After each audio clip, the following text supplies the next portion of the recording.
on, everyone? James Van Numbers here, and welcome back to another episode of the Political Freedom Fighters podcast. Now, in this episode, I am honored to be introducing to you all another unaffiliated candidate who is running for U.S. Senate in the state of North Carolina. I've interviewed Chelsea DeBerry, and now I'm interviewing another unaffiliated person here today with me. And this person is actually currently gathering signatures right now as we speak, so this is going to be really exciting. So with that being said, I would like to introduce to all of you Mike Henry. How are you, sir? Great, James, and thank you for opening this up. I appreciate this. Just having an open forum where people can come and talk about their ideas and discuss them civilly. It's a nice change from a lot of what I see out there on the internet. That's awesome, man. Now the first thing we got to go over is, who are you and what do you do? Uh, who am I? I live in Southport. My wife and I live here in Southport, way down in the southern part of the state. We just moved back to the U.S. about a year ago to be close to my in-laws who are aged and need a lot of assistance. So that's a main reason why we came back to this area. Um, and right now I'm not working. I've been a teacher for most of my adult life, but right now since we came back, we've just been focused on the family. That's awesome. And you were a teacher. What did you teach? Oh, I've taught everything from kindergarten, fifth grade, and eighth grade English. And I've also been a library media specialist as well in an elementary school. Wow, that is really impressive. What is a library media specialist? It's a person who serves basically as a librarian, but doesn't have the degree in library, has training, but isn't a fully certified or, licensed librarian. It doesn't have the degree in library science. Library science? That's a thing? Yeah, the people who serve in libraries and universities and high schools, and they go through a whole separate uh, education program in college to earn that right to do that. Wow, that's impressive. All right, next up, tell me more about a little bit about yourself. What's your history? Well, I'm originally from Pennsylvania. I grew up in a working class family. My dad was working class. He didn't go to college. My mom was a stay-at-home mom. I have three brothers. We grew up right outside Philadelphia in the suburbs when the suburbs were first being built in the late 60s. It was a lot of farm country out there. Um, it was a different era to grow up in than it's like today. But that's where I grew up. Went to public school and went to college right after high school. Didn't do so well my first year, so I took a time off. And in the meantime, my family started a family business, and we had that for 27 years. And I worked in it for 17 years. It was a 7-Eleven franchise, and we ran that. And I worked in it for 17 years, which is a great experience for dealing with people and learning how to resolve conflicts and how the government affects small businesses, either local, state, and federal government regulations. You have to deal with those. Then after I got married, I went back to school and got to finish and become a teacher. And then from there, right after I got my license, we spent about a year in Pennsylvania, but then we moved to South Carolina and we were there for a few years. And then we were in North Carolina for a while before we went overseas. And my wife's also a teacher. We went overseas to teach. So first we went to Dubai and we were there for 3 years. And then we went to China. In 2018, we went to China and we were there for almost 7 years through the COVID, before, during, and after COVID, which was interesting. And then we came back a little over a year ago, back to North Carolina, as I said, to be with family here. That's awesome, man. How was Dubai in China? Dubai was fantastic. If we could take the jobs that we had in China and get them in Dubai, we would probably still be in Dubai. But it was, especially for teachers, it was a great environment to teach. Everything that is a problem with our education system here, we didn't face those problems working in international schools, overseas, particularly in Dubai, because they were American curriculum schools. So it was like working in an American school without all the headaches and the regulations and the problems. We could actually teach, and we were supported and didn't have to spend our own money. We were paid much better than we are in the US. And we didn't have to take our work home with us. We had a great life work balance. It was fantastic. And China was similar. China, we dealt most, it was international schools or bilingual schools. So our students were mostly Chinese. Um, but the Chinese culture is very interesting to be immersed in for that long. But it was interesting because most of the people in our school spoke English. Most of the students were learning English or spoke English. So it was a great experience. It was really nice and trying to figure out why Chinese culture is the way that it is. Not that I'm at all an expert on that, but it got a lot of insights into why their government's quite a bit different than ours, how they view the world. That's understandable. And yeah, so the next question I want to ask you is, why are you running for U.S. Senate and why unaffiliated? Well, I've never ever really given any serious thought to running for getting involved in politics, but I've followed it probably since I was in high school. When I was in high school, Ronald Reagan became president, and as most people, when you're young, there can be a political star who can kind of, get your attention. And that's how I was with Reagan, because he was very different than anybody we'd had before. And so I've always paid attention to it. Like a lot of people pay attention to sports and really get into sports and who's on what team and what's good coaching and what's bad coaching, and everybody has their favorite team. I've kind of been like that with politics for most of my life. Just a novice on the outside, just paying attention to it. And I was kind of separated from that while we were overseas, almost 10 years. And when we came back to the US last year, it was culture shock. I mean, most Americans realize the country has changed in the last 10 years, but if you've been away from it and you didn't see it progressing, it's a big shock when you really see what's happened here. Um, so it was sometime during the summer when I saw what was going on here in North Carolina with the main candidates that were running for Senate. It rubbed me the wrong way. It's like I'm like, there was no choice. It was, the Republicans they went against their own rules, but using a loophole, and quickly the party endorsed a candidate about 10 months, 8 months or so before the primary, which by their own guidelines, they say they're not supposed to do that, but they do have a loophole and they figured out a way to do it, and then they endorsed a candidate. The Democrats, in their own way, have kind of done the same thing. They've kind of, endorsed their candidate, and it really bothered me.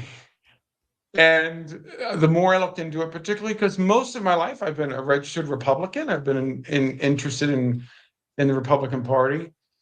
And when I looked into the background of this candidate, is just somebody who's always been in politics and has always been behind the scenes, and not always very successful at what he was doing behind the scenes.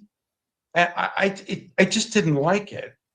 And I was going to run for the nomination for the Republican Party, until I found out, due to an error I made years ago, that I wasn't registered as a Republican. I was registered as an unaffiliated voter in North Carolina, and I didn't know it because I didn't check the box at the DMV. At the when I got my license, I didn't check the box, so they automatically made me an unaffiliated candidate. So I'm sitting there in Raleigh earlier this month, and I went to register, and they're like, "No, you're not. You're not a Republican. You're unaffiliated." So I couldn't register for it, and I had done a lot of planning up to that point to get ready for this, and I was sitting there, and I got sick to my stomach over this. And my wife was sitting next to me, and we were trying to figure out and there was just no way around it. So I thought, let's look into unaffiliated. And when I started looking into that, it made sense to me because of what I was going through with the indignation and the anger that I had about how the candidates were being chosen. It was like, it made sense. It made perfect sense to me. Plus, it gave me more time to run. It gives me until November rather than March 3rd. So I spent, well, even before that, I spent a lot of time looking into it and just coming up with things that really need to change, things that can easily be changed. And what I realized was, because I'm quite a bit older than you, but over the last 40 years or 50 years, we've had the same problems. Nothing has changed with the problem. Our education system has stalled for the last 40 years. Our outcomes are no better today than they were 40 years ago. It is flat and in some areas has declined across the country. Our healthcare costs have been skyrocketing far above the inflation rate. College tuition, same thing. It is going much farther, inflating much faster and higher than the inflation rate. Anything the government is involved with is a mess, and it has been for 40 years. And during that 40 years, we've had times where the Democrats have had complete control, the House, the Senate, and the White House. And there's been times when the Republicans have controlled all of that. And nothing has changed. Absolutely nothing has changed in over 40 years. In fact, most of it has gotten worse. If the government's involved with it, it's getting worse. If the private sector's doing it, it's doing better.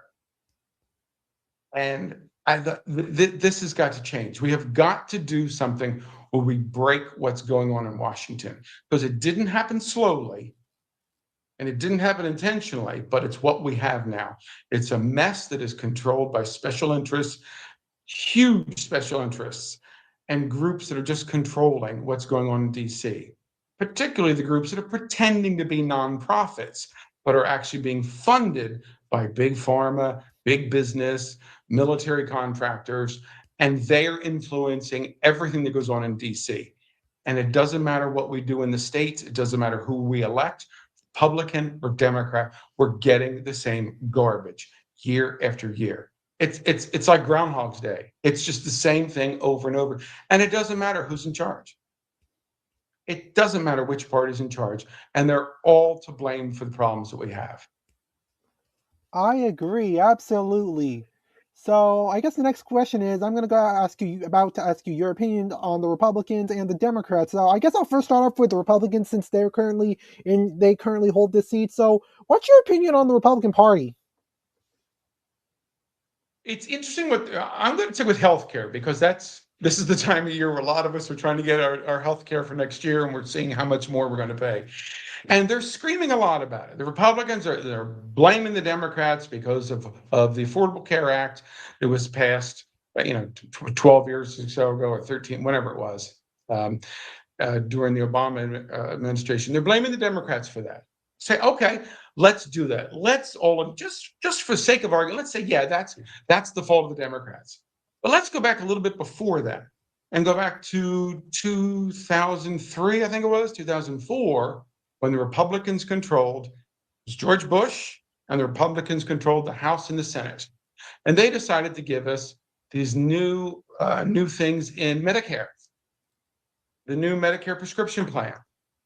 And the Republicans, and only the Republicans, voted to prohibit Medicare from negotiating drug prices. Medicare is not allowed to negotiate drug prices for Medicare Part D and B. Not allowed to negotiate it. The VA can, Medicaid can, not Medicare. And because of that, the pharmaceutical companies charge whatever they want for their drugs, and we have to pay for it. And it may sound like that's not a big deal, but I'm going to show you something here that got me started to dig into this. I don't know if you've ever seen one of these. This is what people with asthma use. My wife has to use these, and this is made in the United States from an American drug company.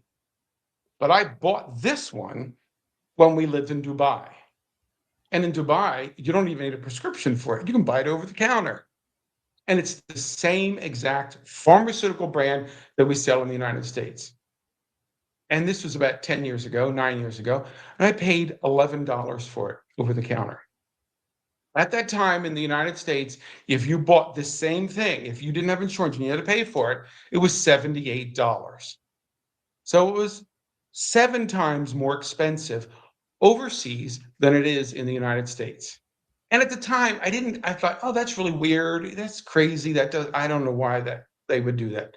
But what I have found out more recently, which a lot of people know, but it's not hidden, it's in the laws, it's out there, is that pharmaceutical companies charge whatever they want, which most businesses do. But because the Medicaid and Medicare can't negotiate prices, they'll charge them whatever they want. So they'll charge $80 for this, and the insurance company has to pay it. And then that's going to raise the cost of your premiums because the insurance company is paying inflated prices for your pharmaceuticals. And it's worse with a lot of other drugs. There's lots of drugs. They could be cancer drugs. They could be all kinds of drugs. Where in the United States, they can cost 10 times as much as they do in the EU. Now, President Trump has talked about this recently, like with like Wegovy and the drugs for weight loss that was originally made for people with diabetes, but it's for weight loss. And they've even lowered the price now. They lowered it 10%. The full price in the United States is over $1,000 a month. If you get the same drug in the EU from the same manufacturer, it's about $95 a month. And that's because of Republicans, because they pushed that through over 20 years ago. And even some Republicans voted against it. They almost didn't get it passed. And the congressman who pushed that through, that particular part of the legislation, that he did not want Medicare to be able to negotiate prices, he retired about 4 years later. And guess who he went to work for? And guess who paid him about $5 million a year to work there? The pharmaceutical industry. And that was Republicans who gave us that. So as I said earlier, it doesn't matter. It doesn't matter if it's the Republicans or the Democrats. It's the same system. They're two sides of the same coin. Yep, and I agree with that. That's insane. So since we're on the topic of the Democrats, what's your opinion on the Democrats? Well, I'll stick with health insurance, the cost of our health insurance, and the Affordable Care Act. You can look it up. It's not hidden. Anybody can go search it and find it online. The critics of the Affordable Care Act were saying that it will not sustain itself. It will have to be subsidized more and more every year. And that's exactly what we have, and that's why we had the government shutdown, was because if they don't vote for an increase in the subsidies for it, our premiums, for those of us who use the Affordable Care Act, we will have to pay much, much more in our monthly premiums because of what the Democrats did and forced through Congress when they controlled the House, the Senate, and the White House. It's the same thing. That's what I'm saying. It's no different than what the Republicans did. And then to make it worse, what both groups do, as we've been seeing more and more over the last 10 years, is they keep blaming each other. And they keep telling us, oh, the people that wear the red hats, they're the problem. No, the people who are out protesting in the streets, the ones that have purple hair, they're the problem. They're trying to make us hate each other because all we do is fight over these social issues. Well, they keep doing the same thing in DC, and they keep lining their own pockets. They keep getting rich. The corporations keep getting rich, and the American people are getting squeezed more and more and more all the time. The fact that people have to think about how they're going to get their health care now is absolutely ridiculous. And it's criminal, in my point of view, that they've done this to us. Because you go back 20 years, you barely talked about your health care. You had insurance, you had it from you got it at work, or you had, maybe you were on Medicare or something and you paid your premium. It was fine. But it has gotten progressively worse. So it shows no sign of improving. It's going to continue to do this as we go forward because they're not coming up with solutions. They're coming up with patches to fix the problem today.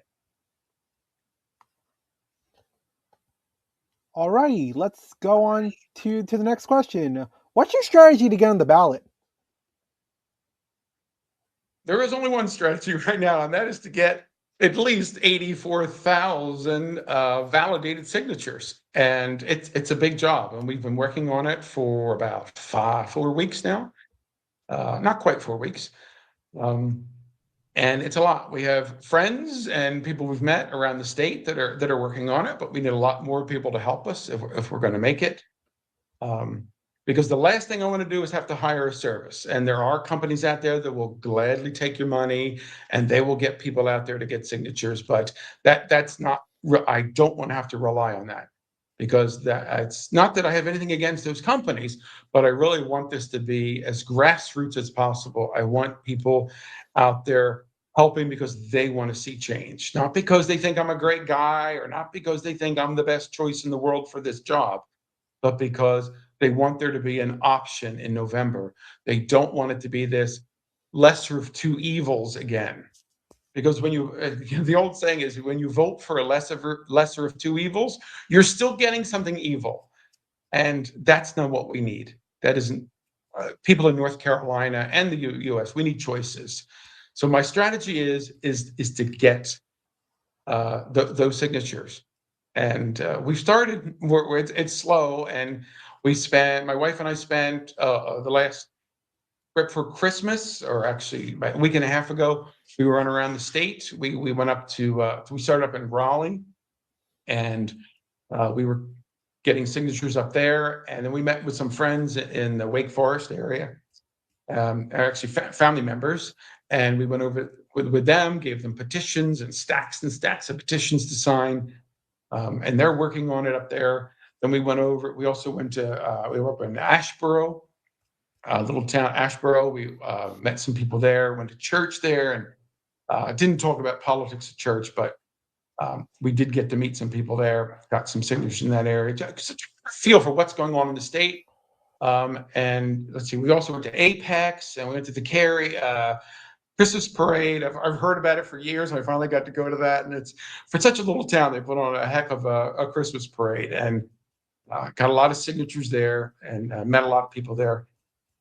Also went out to, we were in Winston-Salem, and we went to up to Boone. Again, another place I wanted to meet. And actually, we were doing a lot of the petitioning, but a lot of it turned into conversations, which wasn't my goal, because I just needed to get the signatures. But when people want to talk, you got to listen. Especially somebody in my position. If I want to represent people in North Carolina, I've got to listen to them. I might have my own ideas, but I don't know all the intricacies of what people are going through. And it was a lot of the same general idea. There were specifics were different, but it was, people in DC aren't listening. It's the same thing over and over again. We don't have much of a choice. People are already figuring out that even people don't pay much attention to politics usually, they've already figured out what's going on here with these two candidates for the Democrats and Republicans. They've been handpicked. They've kind of been christened by the parties.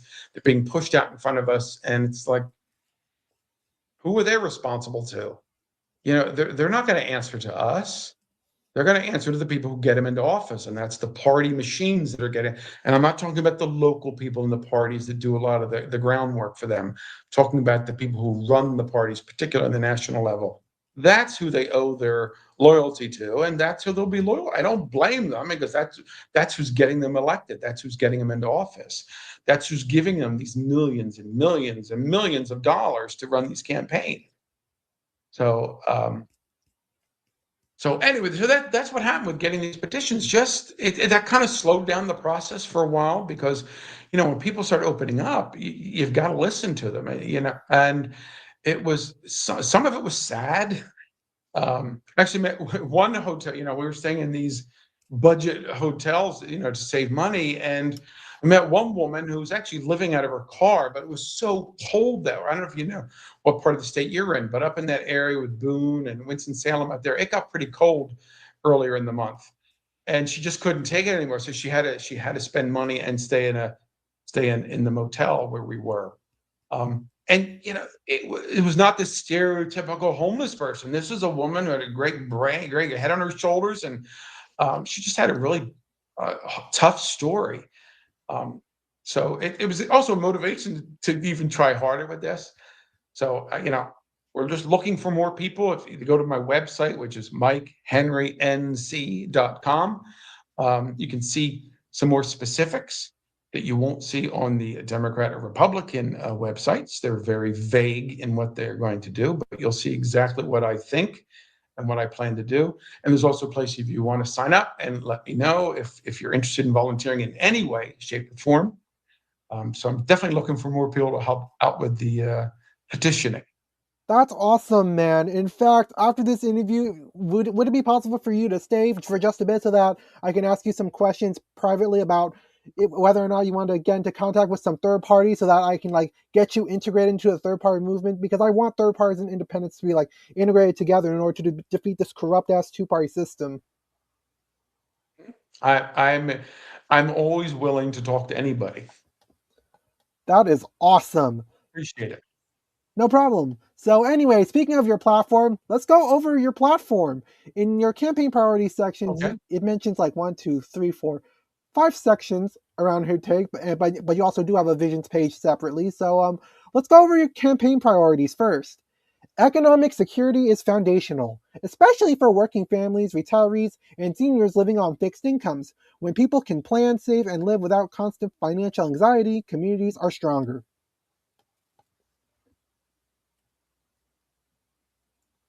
Oh yeah, feel free to respond. Yeah.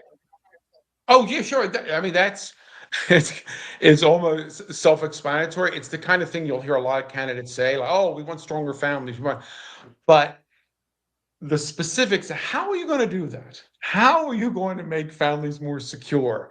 And they'll be very vague about it. But what I think we need to do is one is because it is just exploding and it's really on the front of a lot of people's minds right now, is the cost of our healthcare insurance. We've got fantastic healthcare in this country. We have great hospitals, great doctors and nurses, and the technology is fantastic. But the costs are skyrocketing, and we've got to get a control of that. And one thing is very simple.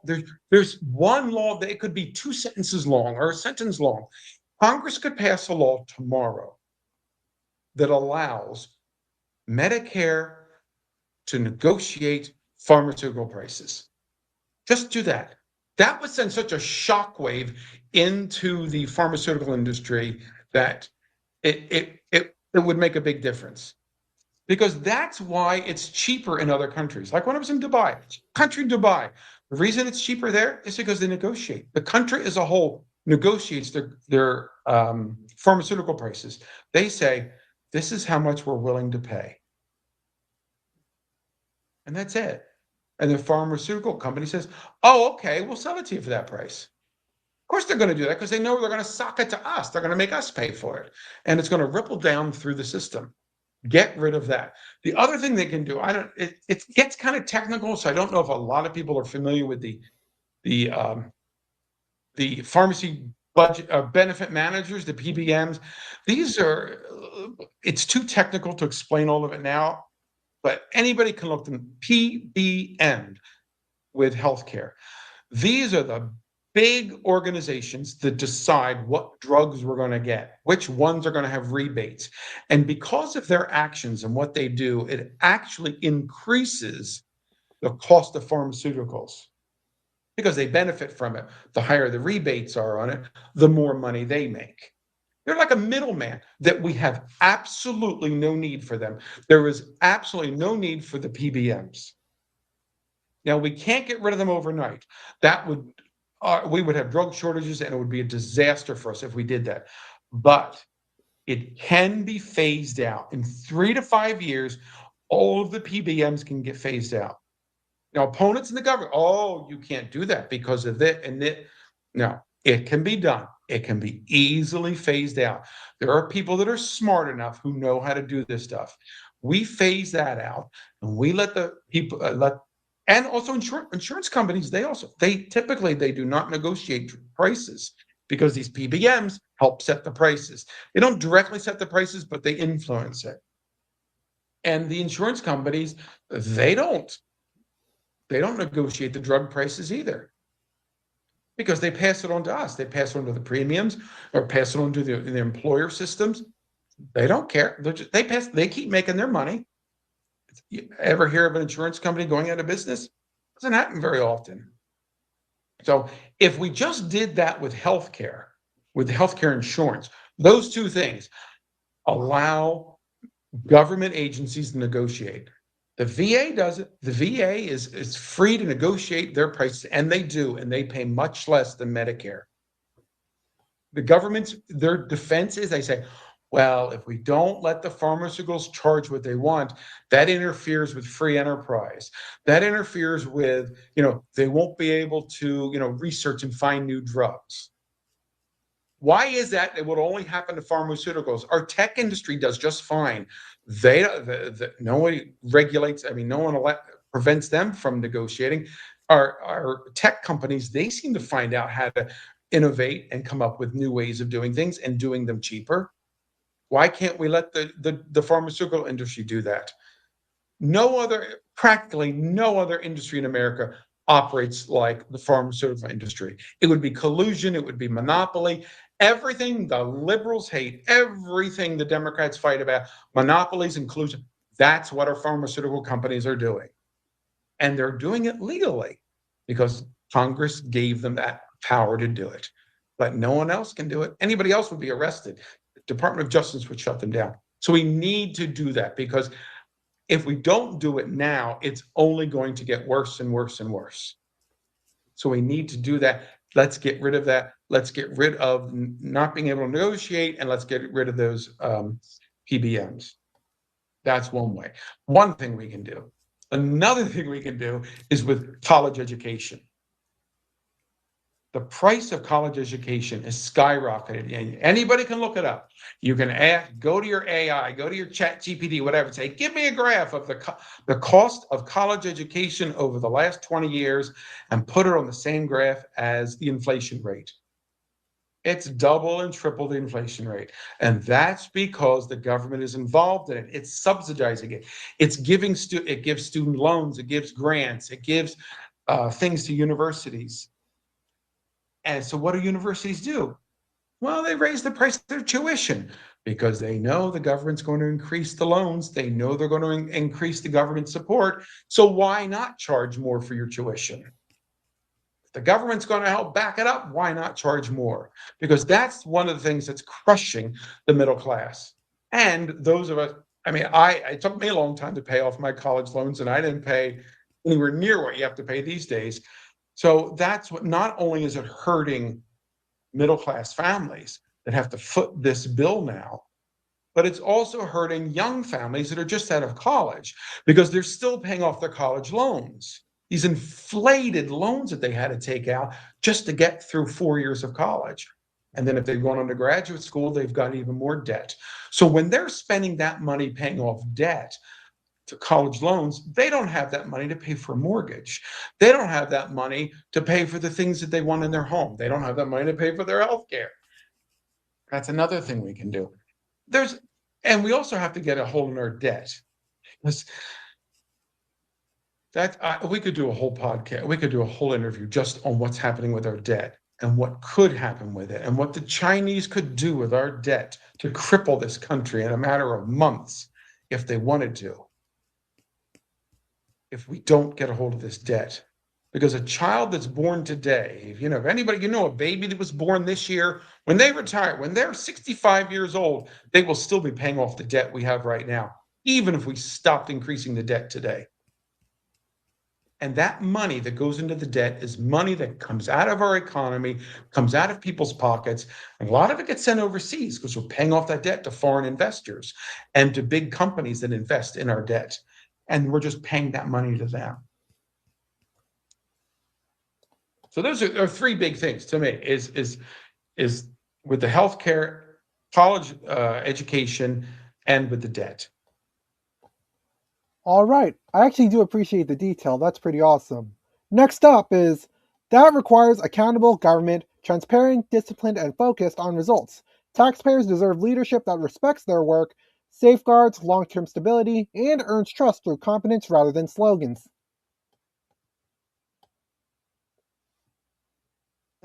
There is no accountability. There is zero accountability with our federal government.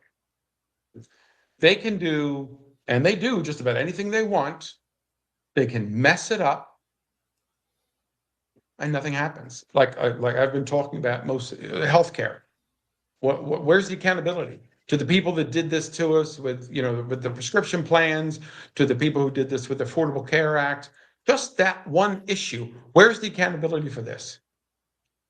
They keep screaming at each other, and they go on the news and they do these commercials, and you got civilians on TikTok and everything else screaming at each other. Where's the accountability? And one of the things, I don't know if you know this, the Federal Reserve Building has been going under it's called the Federal Reserve Campus, they call it, and it's a couple of buildings, and it's where the Fed is, and it's been going over a renovation. And the original budget on that was $1.9 billion. That's what the budget was for it. And it was supposed to be finished by the end of next year. Well, it's not going to be finished by the end of next year, and it's already over budget. It's at $2.5 billion now. So it's $600 million over budget, and it's already projected to be at least a year late. Now, tell me, what company can get away with that? Who do you know who has a job that they can mess up their job that badly and not lose their job? Not many. I don't know. Unless they're working for the government, they're not going to be able to do that. And that's just one small project. It sounds like a lot of money, but it's actually a small project. But when you look at what the government's doing, here it is. It's in their backyard. It's in DC. It's a building. It's a campus that's already there, and they're renovating it. They can't do it in time. This has nothing to do with COVID. COVID didn't interrupt this. It started after it, and they're already, a third of they're over by 30% already. And most likely it's going to improve. Where's the accountability? There's none, because they know they're going to get reelected. They know that they're going to blame somebody else. The Republicans are going to blame somebody for this, and the Democrats will blame somebody for that, and the people in their camps are going to dig in their heels, and they're going to support them, and then they're going to fight over the independents and the undecided in the middle and see who's worse. And that's how they're going to get reelected. Because there's no accountability, because the people didn't really elect them. The parties put them in there. And of course, they had to get us to cast votes for them. It's a facade as far as I'm concerned. But when you go to right now, as it stands in November, you've got two options that were not chosen by any of us. All right, next up. Parents, families, and seniors all matter. Strong communities support people at every stage of life, and education plays a central role in that, from early learning to strong K-12 schools to affordable college and workforce pathways that keep opportunity within reach. Yeah. We have something in the U.S. that's been around for quite a long time, many decades. They're called Head Start. And it's for people that aren't familiar with that, it's done in usually economically depressed neighborhoods, and it's open to people of low income. It's over to their children, preschool age, and it's mostly a developmental program to help children advance in their natural child development. But it has some really good consequences, because when children begin first grade, if they have in the same neighborhoods, in the same schools, so we go to let's say the same part, Mecklenburg County, you go to some school in Mecklenburg County down in Charlotte, and you've got an elementary school in an economically depressed neighborhood. You've got children coming into first grade. The ones that have gone through Head Start, on average, will outperform the students that did not go through Head Start. And that is nationwide. Now, there's individual differences sometimes, but as a whole, it's been proven that Head Start is an effective program, because we can look at their ability to reason with math and reading, and foundations of reading. they outperform them. Unfortunately, by third grade, just 3 years later, that difference has evaporated. There is no longer a difference in the children that have gone through Head Start and the children that haven't, because they're put into a system that's the same and teaches the same way. So they lose that advantage in just 3 years. That's a problem. And that is not the fault of the teachers. A lot of people like to blame teachers for these things. And yes, there are occasionally you'll find a bad teacher, but most teachers, particularly in elementary, are dedicated because they love children and they want them to succeed. But they are in a system where their hands are tied. No matter how much money we pump into it, it doesn't make any difference. And as we go on up into upper grades, when you get into, let's say, in 12th grade, seniors across our country, the average reading proficiency, meaning children who can read and understand what they've just read and reason and reflect on it and and draw conclusions and have opinions about what they've just read, which is an extremely important skill in life. In the United States, on average, seniors in high school is about 35% reading proficiency in the United States. That's a third of our graduating seniors have reading proficiency. And that's the ones that graduate. The kids that have dropped out before that are not included in that statistic because they don't make it to 12th grade. If you look over the last 40 years, it's about the same. Hasn't changed a bit. It's gone up a couple times, down a couple times. It's basically been the same, third. If you look at math proficiency, it's even worse. It's about 22%. So less than a quarter of our graduating seniors are proficient in math skills. So if you combine the two, fortunately, there's no statistic for this, but if you combine the two and said, okay, how many children are graduating from our high schools that are proficient in reading and math, have both of those things? Well, I don't have the number for that, but I do know that it's less than 22% because only 22% are proficient in reading. I'm sorry, are proficient in math. So with the billions of dollars that we spend every year, billions and billions, and programs and all of these wonderful ideas we come up with, nothing has improved in 40 years. Nothing has improved. We have all these social programs we put on them. We have all this great technology and all these great plans, but nothing has changed. That's pretty sad. And that has to change. And it's not more money, because North Carolina is one of the lowest paying states for teachers. New York is the highest. They pay almost 3 times as much for their teachers than we do in North Carolina. But if you take the reading proficiency of North Carolina and the reading proficiency of New York State, that spends 3 times as much on education than we do in North Carolina, they are slightly higher in reading proficiency.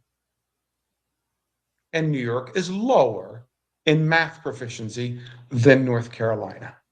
Yet they spend 3 times as much. So the answer is not more money. The answer is better management of our schools. Better management. Get the federal government out of this.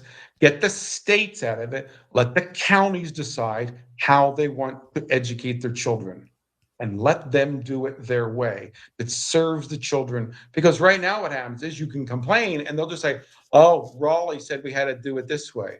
Or say, oh, the federal government said we have to do it this way. And their hands are tied. So more money is not the answer. A lot of teachers, I was one of them, I would like to have made more money, but that's not the end answer. It's let's get rid of this bureaucracy that's in the administration of the school systems and in the states and in the federal government. And let's push that money down to the students that benefits the students, not benefits the people who make textbooks, and the people who do the standardized testing, and the people who have these jobs in administration, these people, these administrators that make a lot of money in the state and federal levels. Let's get that money down into the classroom so teachers don't have to buy pencils like I had to do when I was teaching in South Carolina. I had to buy my own pencils or my students wouldn't write, and the school wouldn't give them to me. That's pathetic in this country that we have to do that. And a lot of Americans don't know that's going on. They really don't know how widespread this problem is, because they might be okay with their local school. They might be okay with their kid's teacher, and they're happy with it. And that's great. They're fortunate. But that's not the story across this country. All right. I really appreciate that response because it's insane what teachers have to go through. Next up is public safety and healthcare. Public safety and healthcare are essential to dignity and peace of mind. People should feel safe in their communities and confident that they can access healthcare that is practical, humane, and focused on outcomes, not bureaucracy. Yeah, well, I've already talked a lot about the healthcare. I think I've covered a lot of that.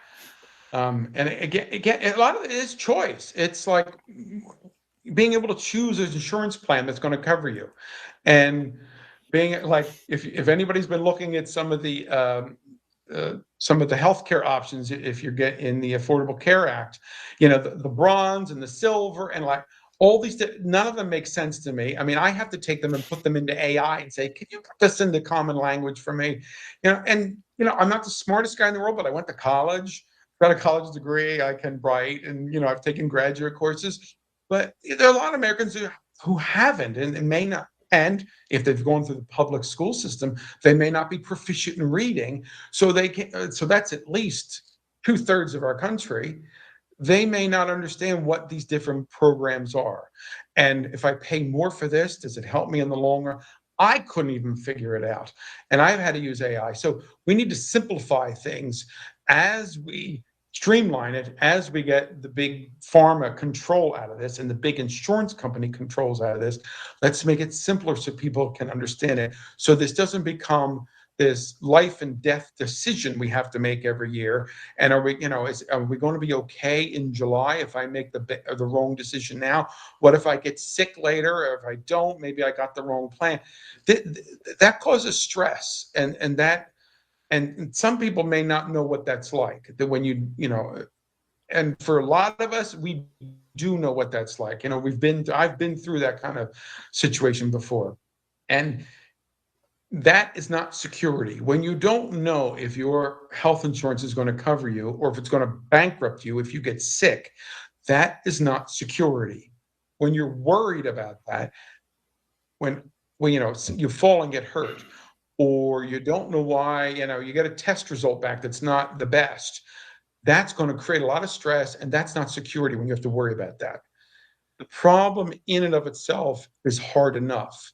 But then have to worry about, am I covered for this? Is a doctor going to turn the other way and maybe not order maybe I need an MRI, but the plan that he's in kind of maybe pressuring him, maybe not directly, but pressuring him not to order so many tests. Well, maybe he won't recommend me to get the MRI that I truly need. That's not security. And I think that's a big one that a lot of people are going through right now. And we also need, security as far as, our police, our military, and whatever. And, the things that have been going on with security in the country lately, it's like, I can appreciate why the president has decided to do the things that he's doing with the National Guard. Whether or not he's going about it the right way, to me, is wide open for discussion, because some of it rubs me the wrong way in how he's going about it. But the people in Illinois, the mayor of Chicago and the governor of Illinois, who are saying, oh, things are getting better here, it's like, it's BS. There are more murders in Chicago than any other state, and that's all they talk about. I challenge anybody to go online and Google and find out, or go to AI, find out how many sexual assaults happen in Chicago every year. How many physical assaults happen in Chicago every year? It's like hundreds every day. So it's not just the number of murders that are happening in the streets. It's also and there's also shootings. People are shot and don't die. It's, something needs to be done. And one of the things that I've always believed is extremists arise when the common problems are not taken care of. And to me, that's a great example of what's going on in Chicago. There are common problems that the people are dealing with: the shootings, the muggings, the sexual assault, the physical assaults. Those things have not been taken care of, and it's been going on for a long time. So sending in national or federal troops to put that down, to me, is an extreme move. You can argue and discuss whether or not that's the appropriate, but to me, that's an extreme thing. I've never heard of that happening. I don't know when it's happened before. It probably has at some time, but that's pretty extreme. But the reason that happened was because the people that are supposed to take care of that problem, the mayor, the local government, and the state government, haven't taken care of that problem. So an extreme answer or extreme solution comes along. All right. I guess the last step for the priorities. These priorities are not about ideology. They are about stability, opportunity, and dignity at every stage of life, helping families build a future, supporting seniors with security and peace in mind, and making sure government serves people rather than itself. Yeah, one of the things that I've learned in the last 6 months or so, the more I've been delving into this, as I was kind of getting interested in finding out what's really going on, is I found out I had a thought. My thought was that most Americans at heart are conservative. Now, for some people, that'll rub them the wrong way. But if you take a step back for a minute and think about what a conservative is, get rid of the idea of a right-wing Republican, get rid of the concept of Ronald Reagan or George Bush or Donald Trump. But a conservative is someone who does not want the federal government to have a lot of power. We want to conserve power. We don't want it in the federal government. And what you've been seeing over the last, since January 20th, what we've been seeing with people, rioting in the streets or protesting against ICE or protesting against the president, what they're actually protesting against is the president's power. Because the president is using power that he has because of our government. A lot of the laws, a lot of things that he can do, he's doing because there's laws for it. And some of them are not very nice laws. A lot of them are things that came in, particularly during, say, like when the Patriot Act was being developed and responses to emergencies. But a lot of things at least a lot of us thought they were going to be temporary things. But if you've been to an airport lately, it's not temporary. We've been doing it for over 20 years, almost 25 years now, of what we have to go through just to get on an airplane. And that's not the only thing. The things that Edward Snowden revealed. Now, you can argue whether or not he did it legally or illegally or what. It doesn't matter. He brought out facts. And those facts, what we saw the government was doing, they were things they shouldn't have been doing anymore, but they were still doing it. And even recently, we had that, I forget, the Arctic, whatever they're calling it now, this thing where the Democrats after the January 7th, they FBI started tracking the phone they didn't track the actual calls, but who the different Republican senators were calling on their phones, and they tracked that. Well, what allowed them to do that was things that came out of the Patriot Act. So when I hear ideologues and you hear conservative, liberal, that has been all twisted around and just messed up over the decades. Because, like I said, I think most Americans do not want the federal government to have a lot of power. They do when the government's doing what they like. Like there's a lot of, not all Republicans, so there's a lot of Republicans who like what's going on right now. But they forget that that's going to change. One day there will be somebody who's president that they don't like. There'll be somebody running the House and the Senate that they don't agree with, and they'll have that same power, and they're going to do what they want. And then they're not going to like it anymore. So the ideology of liberal and conservative, that is as messed up today as the whole concept of Democrat and Republican, because what they're doing, they're demagogues, basically. And what they're doing is they've turned us against each other. They've turned us against those people. Those people are trying to do this in your school. Those people want to do this to your children. Those people want to do this to your body. Those people don't want you to do this with your body. That's what they have developed in this country. And that came out of the parties. They've done that over the last 40 years, not the American people. Special interests have gotten on the bandwagon, and they're funding this, and they're pushing their agendas, not the American people. I call it the political industrial complex. We've heard it for decades. We've heard about the military industrial complex, but it's far beyond that now. It's the political industrial complex. It's the big party machines, the big bureaucracies behind them, corporations, the lobbyists, and one is running for Senate in North Carolina, that are behind this, and they are what controls what goes on in Washington. In fact, a lot of the legislation we have is written by those lobbyists. They write it for the congressmen and the senators. And the congressmen and senators, they just repeat. It's easier for them, just copy and paste what they've been given by their special interest groups. It's that serious now, and it's that bad. And every time you see a senator standing up and he's reading something and he's spouting or she's spouting something, they're spouting what they have been told to say by those special interest groups that support them. So that's why I say we need simple solutions. First of all, is to get rid of this outside influence. And the easiest way to do that is to get unaffiliated, independent candidates on the ballot first and into power, or into DC. Because the only thing they listen to in Washington is elections, the results of elections. If the people of North Carolina decide, we're not going with this party machine, we're not going with either of these party machines, we're going with somebody who is not influenced by the party machines, someone who's influenced by us, someone who has lived a life like us, someone who has gone at times in his life without health insurance because it was too expensive. So I didn't get it.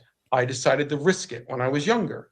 And a lot of us did that back in the 90s until the government said that's illegal and decided to tax us if we did that. And the Supreme Court, conservative and Supreme Court, backed that up and allowed the government to do that to us.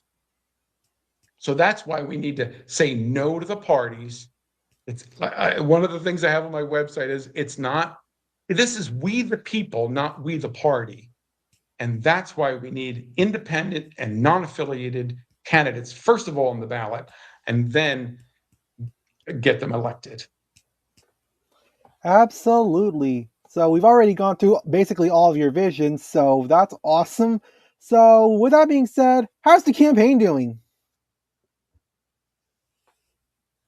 Well, the campaign is basically focused on all of the energy is going on into the petitions, because without those, if they're not in and they're not done by noon on March the 3rd, it all ends. Because a write-in will never happen. You'll never get 2 million people to write your name in on the ballot.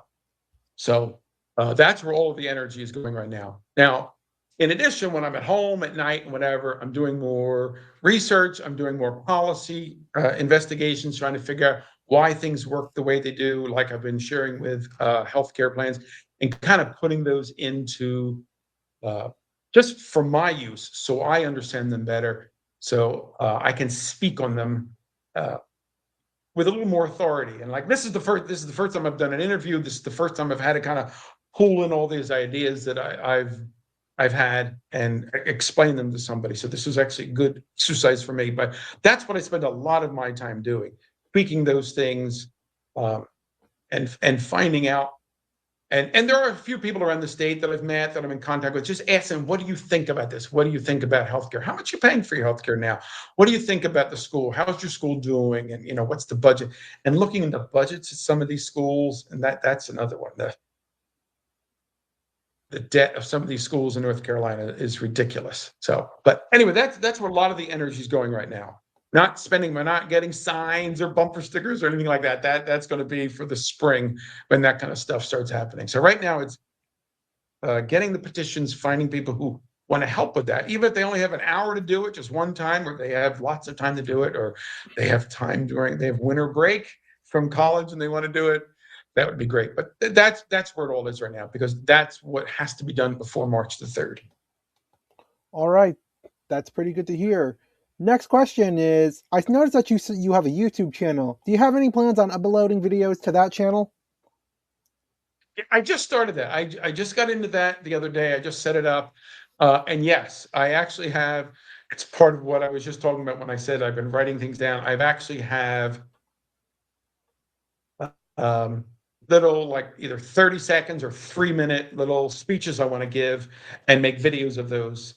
I've got all the equipment to do it. I just have to find the time to do it right now, because we've been dealing with my in-laws' health the last week.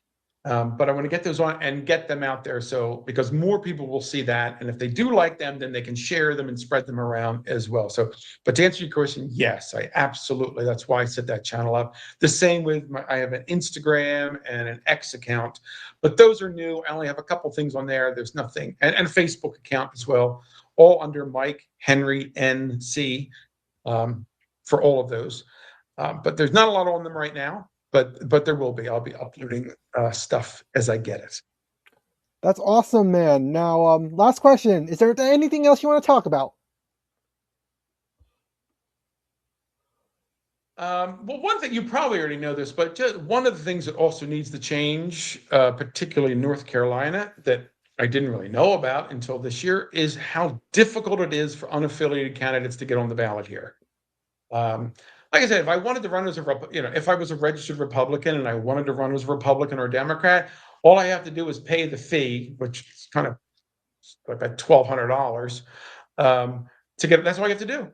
Fill out a form, paperwork. You have to, it's a little more. You have to file with the FEC, set up, and I've done all that, set up your committee and everything. But that's it. But then if you do that, you're in the party system then. And I never thought about it until I started looking at it from the outside. It's like, you know what, that's kind of how they control you, get involved in that. Now, if even if I were to win, I'm now in the party and the party's backing me. And you've got to make those deals. They're not just going to, support you blindly. And to get on the ballot, if you're running for statewide office here, it's 1.5% of the number of votes that were cast in the last gubernatorial election.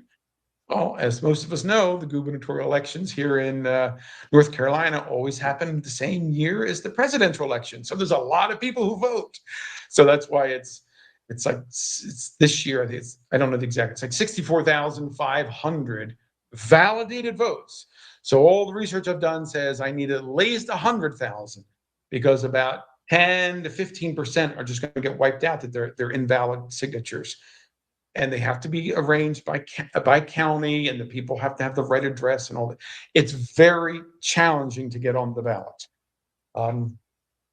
and the reason it's like that is because the people in power in North Carolina, the Republicans and the Democrats, made it that way because they both benefit from that. The last thing they want is a 3-way race or a 4-way race, because in North Carolina, you don't have to win a majority. You can win the election. If there's 5 candidates and you get 40% of the vote, you'll win, because you don't have to have over 50%. We don't do the runoff thing. Now, I would recommend we change that. So if we do open up so we can get more candidates, let's open it up then. Okay, then there should be a runoff, because you don't want somebody being elected to a statewide office with 30% of the vote, because that means 70% didn't want the person. So I think that you should then have a runoff. The other thing that's interesting is, and I hear this a lot, which is kind of nice, it's rare that North Carolina does this, in the primary, if you are registered as an unaffiliated, you can vote. You decide, you will say, hey, I want to vote in the Democratic primary. today, or I want to vote in the Republican primary. But what a lot of people don't know is the way the law is written, that is only with the permission of the party. At any time, the Republicans could say, now, only registered Republicans can vote this year in the primary, or only registered Democrat. They left that in there for them. They covered their butts with that. The people in power gave themselves that loophole. So if there ever is a time that something, for some reason, that they feel like they don't want it open to them, and I don't think it's ever been done, they do have the ability to do that, to prevent unaffiliated voters from voting in the primaries. So it really wasn't a big gift to us with a big bow on it when we made that. They kind of kept that, ace in their back pocket, like just in case they want to have control. It's just another example of how they want to be in control of everything we do when we vote. All right. I really appreciate that, Mike. Thank you for joining me in this podcast. Like I said before, please stay here after I finish this episode so that I can talk to you more about how I can integrate you into the third-party movement. And for those of you that are watching, I hope you all have enjoyed this episode. Please hit the like button down below if you have enjoyed this video. Feel free to hit a comment on any suggestions that you might have for this podcast going forward, and definitely hit the subscribe button if you're new to the channel, and hit the notification bell if you want to stay updated as to when new videos are going to be out. And all of Mike's social medias will be in the description down below in this video, as always, in case you want to check out his campaign. And with that being said, I hope you all have enjoyed this video, and I'll see you all later.